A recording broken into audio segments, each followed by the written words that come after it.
ಏನ್ರಿ ರಾಸಿಕಾ ಬಾಯಿ ಒಂದು ಸೆಕೆಂಡು ವಾದ ಮಾಡೋಕ್ಕೆ ಬಿಡಲ್ಲ ಯಾರಿಗೂ. ಎಷ್ಟು ಎದುರಾಗಿ ನಿಂತ್ಕೊಂತಾಳೆ. ಇವಾಗ ಗೇಮ್ ಅಂತ ಬಂದಾಗ ಆಡ್ತಾ ಇರಬೇಕಾದ್ರೆ ಅವರು ರಾಸಿಕಾ ಹೇಳುವಾಗ ಎಲ್ಲರೂ ಸುಮ್ಮನೆ ಇರ್ತಾರೆ. ಆದರೆ ಅವ್ರ ಎದುರುಗಡೆ ಅಪೋಸಿಟ್ ಇರೋರು ಮಾತಾಡಬೇಕಾದ್ರೆ ರಾಸಿಕಾ ಅವರು ಯಾಕೆ ಸುಮ್ಮನೆ ಇರಲ್ಲ? ಇವ್ರು ಮಾತಾಡಬೇಕಾದ್ರೆ ಅವರೇ ಸುಮ್ಮನೆ ಇರಬೇಕಾದ್ರೆ ಇವ್ರು ಯಾಕೆ ಸುಮ್ಮನೆ ಇರಲ್ಲ? ಸ್ಪಂದನ ಆಗಲಿ, ಕಾವ್ಯ ಆಗಲಿ, ಗಿಲ್ಲಿ ಅವರಾಗಲಿ ಇವ್ರ ಜೊತೆಗೆ ಅವರು ವಾದ ಮಾಡಬೇಕಾದ್ರೆ ಎಲ್ಲರೂ ರಾಸಿಕಾ ವಾದ ಮಾಡೋವರೆಗೂ ಇವರು ಸೈಲೆಂಟ್ ಆಗಿರ್ತಾರೆ. ಅವ್ರು ಏನು ಹೇಳ್ತಾರೆ ಎಲ್ಲ ಕೇಳಿಸ್ಕೊತಾರೆ. ವಾಪಸ್ಸು ಸ್ಪಂದನ, ಗಿಲ್ಲಿ, ಕಾವ್ಯ ಅವರು ಅವ್ರಿಗೆ ತಿರ್ಗಾ ಹೇಳಕ್ಕೆ ಹೋದರೆ ಅವರು ಕೇಳಿಸ್ಕೊಳ್ಳೋಕ್ಕೆ ರೆಡಿ ಇಲ್ಲ. ಅವ್ರಿಗೆ ಮಾತಾಡೋಕ್ಕೆ ಇವ್ರು ಬಿಡಲ್ಲ. ಎಲ್ಲನೂ ತಾವೇ ಮಾತಾಡ್ತಾರೆ, ಹೇಳ್ತಾರೆ. ಇಲ್ಲ ಅದು ಅಲ್ಲ ಇದು, ಇದು ಅಲ್ಲ ಅದು ಅಂತ ವಾದ ಮಾಡ್ತಾರೆ. ಹೇಳಿದ ಮಾತನ್ನೇ ಬದಲಾಯಿಸ್ಕೊತಾರೆ. ಹಾಗೆ ಮತ್ತೆ ಅವ್ರು ಮಾಡಿದ್ದು ಸರಿ, ಇವ್ರು ಮಾಡಿದ್ದು ತಪ್ಪು ಅಂತ ಇವರು ಅಲ್ಲಿ ಮಾತಾಡಿ ವಾದ ಮಾಡ್ತಾರೆ. ಯಾರ್ದು ಸರಿ ಯಾರ್ದು ತಪ್ಪು? ಇವರು ಸೂರಜ್ ಜೊತೆ ಕೂತ್ಕೊಂಡು ಮೀಟಿಂಗ್ ಮಾಡ್ತಾರೆ, ಅದು ಸರಿ. ಅದೇ ಕಾವ್ಯ, ಗಿಲ್ಲಿ ಮಾತಾಡ್ತಾ ಇದ್ರೆ ಇವರಿಗೆ ಹೊಟ್ಟೆ ಉರಿ. ಅವ್ರು ಮಾತಾಡಿದ್ರೆ ತಪ್ಪು, ಇವ್ರು ಮಾತಾಡಿದ್ರೆ ಸರಿ. ಅವ್ರಿಗೆ ಏನೋ ಕಂಫರ್ಟ್ ಝೋನ್ ಇದೆ ಅಂತ ಇವ್ರಿಗೆ ಇಲ್ವಾ ಅದು? ಹಾಗೆ ಯಾವಾಗ ನೋಡು ಕಾವು ಕಾವು ಕಾವು ಅನ್ಕೊಂಡವ್ಳು ಹಿಂದೆನೇ ಅಲಿತೀಯ, ಯಾವಾಗ ನೋಡು ಕಾವು ಕಾವು ಅಂತ. ಅವ್ರ ಇಷ್ಟ ರೀ, ಅವ್ರು ಆಟ ಆಡ್ತಾ ಇದ್ದಾರೆ, ಗೇಮ್ ಆಡ್ತಾ ಇದ್ದಾರೆ.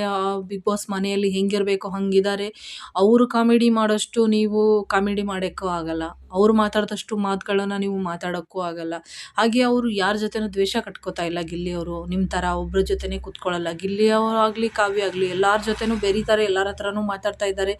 ನೀವು ಹಾಗೆ ಮಾಡ್ತಾ ಇಲ್ಲ ರಾಸಿಕಾ ಅವರೇ. ನೀವು ಸೂರಜ್ ಬಿಟ್ಟರೆ ನೀವು ಬೇರೆ ಕಡೆ ಮಾತಾಡೋಕ್ಕೆ ಆಗ್ತಾ ಇಲ್ಲ ನಿಮಗೆ. ಸೂರಜ್ ಬೇಕಾದರೆ ಒಂದು ಟೈಮಲ್ಲಿ ಬೇರೆಯವ್ರ ಹತ್ರ ಮಾತಾಡ್ತಾರೆ, ಆದರೆ ನಿಮ್ಗೆ ಅದು ಮಾಡೋಕ್ಕಾಗ್ತಾ ಇಲ್ಲ. ಹೇಳ್ತೀರಾ ನೀವು ಗಿಲ್ಲಿಗೆ ಬರೀ ಕಾವು ಕಾವು ಅಂದ್ಕೊಂಡು ಹೋಗ್ತೀರಾ ಅಂತ. ಸ್ಪಂದನ ಸ್ಮೈಲ್ ಕೊಟ್ಕೊಂಡೇ ಹೋಗ್ಲು ಅಂತ. ಅಲ್ಲ, ನೀವು ಎಷ್ಟು ಸ್ಮೈಲ್ ಕೊಟ್ಟಲ್ಲ. ನೀವು ಎಲ್ಲರ ಹತ್ರ ನೀವು ಸೇಫ್ ಝೋನಾಗೆ ಆಡ್ತಾ ಇರೋದು. ಅದು ಬಿಟ್ಟು ನೀವು ಹೇಳ್ತಾ ಇರೋದೇನೋ, ನೀವು ವಾದ ಮಾಡ್ತಾ ಇರೋದೇನೋ. ಗೇಮಲ್ಲಿ ಯಾವ ರೀತಿ ಆಡಬೇಕೋ ಆ ರೀತಿ ಆಡಬೇಕು ರಾಸಿಕಾ ಅವರೇ. ಮತ್ತು ಇಲ್ಲಿ ನಿನ್ನೆ ಗೇಮು ಮುಗೀತು. ನಿನ್ನೆ ಗೇಮು ಮುಗಿಸಿದ ಮೇಲೆ ಇವಾಗ ನೋಡಿ, ಜೋಡಿ ಟಾಸ್ಕ್ ಅಂತ ಕೊಟ್ಟಾಗ ಜೋಡಿ ಟಾಸ್ಕ್ ಆಡೋ ಟೈಮಲ್ಲಿ ಅಲ್ಲಿ ಸೆಲೆಕ್ಟ್ ಮಾಡೋಕ್ಕಿರುತ್ತೆ. ಒಬ್ಬರು ಪುರುಷ, ಒಬ್ಬರು ಪುರುಷರಿ ಅವರು ಸೆಲೆಕ್ಟ್ ಮಾಡೋಕ್ಕಿರುತ್ತೆ. ಆ ಟೈಮಲ್ಲಿ ಯಾರೇ ಬಂದು ಅಲ್ಲಿ ಅವರು ಕೇಳ್ಕೊಂಡಾಗ ರಾಸಿಕಾ ಅವರು ಒಪ್ಕೊಳ್ಳೋದೇ ಇಲ್ಲ. ಬೇಡ ಬೇಡ, ಎಲ್ಲರದು ಮುಗಿಯೋವರೆಗೂ ಬೇಡ ಅಂತಲೇ ಕೊಡ್ತಾರೆ. ಕಾವ್ಯ ಅವರು ಹಾಗೆ ಮಾಡಲಿಲ್ಲ. ಅವ್ರಿಗೆ ಎಲ್ಲಿ ಸರಿ ಅನಿಸುತ್ತೋ ಅಲ್ಲಿ ಬೋರ್ಡ್ ಎತ್ತಿದ್ದಾರೆ ಬೇಕು ಅಂತ. ಇಲ್ಲ, ಇಂಥವ್ರ ಜೊತೆ ಆಡಿದ್ರೆ ನನಗೆ ಆಟ ಆಗುತ್ತೆ ಅಂತ ಹೇಳ್ಬಿಟ್ಟು ಗಿಲ್ಲಿನೇ ಬೇಕು ಅಂತ ಕಾವ್ಯ ಅವರು ಕೂತ್ಕೊಂಡಿಲ್ಲ. ಆ ರೀತಿ ವಾದ ಮಾಡಬೇಕಾದ್ರೆ ಲಾಸ್ಟಲ್ಲಿ ಸೂರಜ್ ಅವರು ಬಂದಾಗ ಬೇಕು ಅಂತ ಹೇಳ್ತಾರೆ ರಾಸಿಕಾ ಅವರು. ಆ ಟೈಮಲ್ಲಿ ಅವರು ವಾದ ಮಾಡ್ತಾರೆ, ನಾನು ಸುಮ್ಮನೆ ನಾಟಕ ಮಾಡಲ್ಲ, ನಾನು ಸುಮ್ಮನೆ ಯಾರಿಗೂ ಹೇಳಲ್ಲ, ನನಗೆ ಬೇಕು ಬೇಕು ಅಂತ ನಾನು ಯಾರಿಗೂ ಬೋರ್ಡ್ ಎತ್ತಲ್ಲ.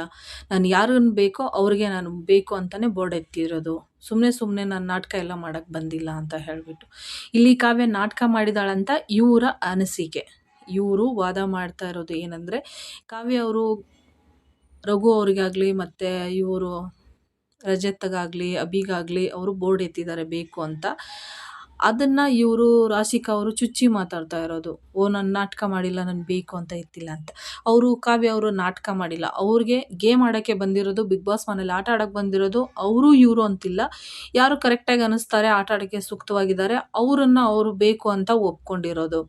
ಲಾಸ್ಟಲ್ಲಿ ಅವರೇ ಬೇಡ ಅಂತ ಹೋದ್ಮೇಲೆ ಅವರು ಗಿಲ್ಲಿನ ಆಯ್ಕೆ ಮಾಡ್ಕೊಂಡಿರೋದು. ಯಾರನ್ನು ಇವ್ರು ಎಲ್ಲರನ್ನೂ ಬಿಟ್ಟು ಇವರು ಬೇಕು ಅಂತ ಹೇಳಿಬಿಟ್ಟು ಅವರು ಬಿಟ್ಟಿರೋದಲ್ಲ. ಅವರೇ ಬೇಡ ಅಂತ ಬಿಟ್ಟೋದ್ಮೇಲೆ ಗಿಲ್ಲಿ ಅವ್ರನ್ನ ಇವರು ಸೆಲೆಕ್ಟ್ ಮಾಡ್ಕೊಂಡಿರೋದು ಕಾವ್ಯ. ಅದನ್ನು ಬಿಟ್ಟು ರಾಸಿಕಾ ಅವರು ಈ ರೀತಿ ಹೇಳೋದು ಸರಿನಾ? ತುಂಬ ಟಾರ್ಗೆಟ್ ಮಾಡ್ತಾ ಇದ್ದಾರೆ ರಾಸಿಕಾ ಅವರು ಗಿಲ್ಲಿ ಮತ್ತು ಕಾವ್ಯಗೆ. ತುಂಬ ಅಂದರೆ ತುಂಬ ಟಾರ್ಗೆಟ್ ಮಾಡ್ತಾ ಇದ್ದಾರೆ. ಟೋಟಲ್ ಆಗಿ ಅವರು ಮನಸ್ಸಿನ ಅನಿಸಿಕೆ ಏನಪ್ಪ ಅಂತಂದರೆ, ಗಿಲ್ಲಿ ಕಾವ್ಯ ಹೊಡೆದಾಡಿ ಕಿತ್ತಾಡಿ ತಿಂಚಿಂದ ಹಜಾರಾಗಿ ಒಟ್ಟಲ್ಲಿ ದೂರ ಆಗಬೇಕು ಅನ್ನೋ ಅವರ ಅನಿಸಿಕೆ. ಇದು ಸರಿನಾ ತಪ್ಪಾ ನಾನು ಹೇಳಿದ್ದು ನೀವೇ ಕಮೆಂಟ್ ಮಾಡಿ. ಹಾಗೆ ಇವತ್ತಿನ ಪ್ರೊಮೋದಲ್ಲಿ ಈ ರೀತಿ ತೋರಿಸಿದ್ದಾರೆ, ಜೋಡಿಯಾಗಿ ಗೇಮನ್ನು ಆಟ ಆಡೋಕ್ಕೆ. ನೋಡೋಣ, ನಾವು ಕಾಯ್ತಾ ಇದ್ದೀವಿ ಇವತ್ತಿನ ಎಪಿಸೋಡಲ್ಲಿ ಯಾರು ಆಟದಲ್ಲಿ ವಿನ್ನರ್ ಆಗ್ತಾರೆ ಅಂತ. ಫಸ್ಟು ಗಿಲ್ಲಿ ಮತ್ತು ಕಾವ್ಯ ಬಾಲ್ ಎತ್ಕೊಂಡ್ಬಂದಿರೋದು ಪ್ರೊಮೋದಲ್ಲಿ ತೋರಿಸಿದ್ದಾರೆ.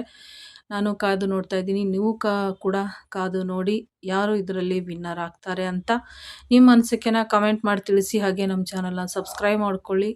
ಹಾಗೆ ಪಕ್ಕದಲ್ಲಿರೋ ಬೆಲ್ ಐಕಾನ್ ಒತ್ತಿ ಆಲ್ ಅಂತ ಸೆಲೆಕ್ಟ್ ಮಾಡಿದ್ರೆ ನನ್ನ ವಿಡಿಯೋನ ನಿಮಗೆ ಫಸ್ಟ್ ಬರುತ್ತೆ, ನೀವೇ ನೋಡ್ಬೋದು. ಓಕೆ ಫ್ರೆಂಡ್ಸ್, ಈ ವಿಡಿಯೋ ನೋಡೋದಕ್ಕಾಗಿ ತುಂಬ ಹೃದಯದ ಧನ್ಯವಾದಗಳು. ಮತ್ತೆ ನೆಕ್ಸ್ಟ್ ವಿಡಿಯೋದೊಳಗೆ ಸಿಗ್ತೀನಿ. ಎಲ್ಲರಿಗೂ ನಮಸ್ಕಾರ.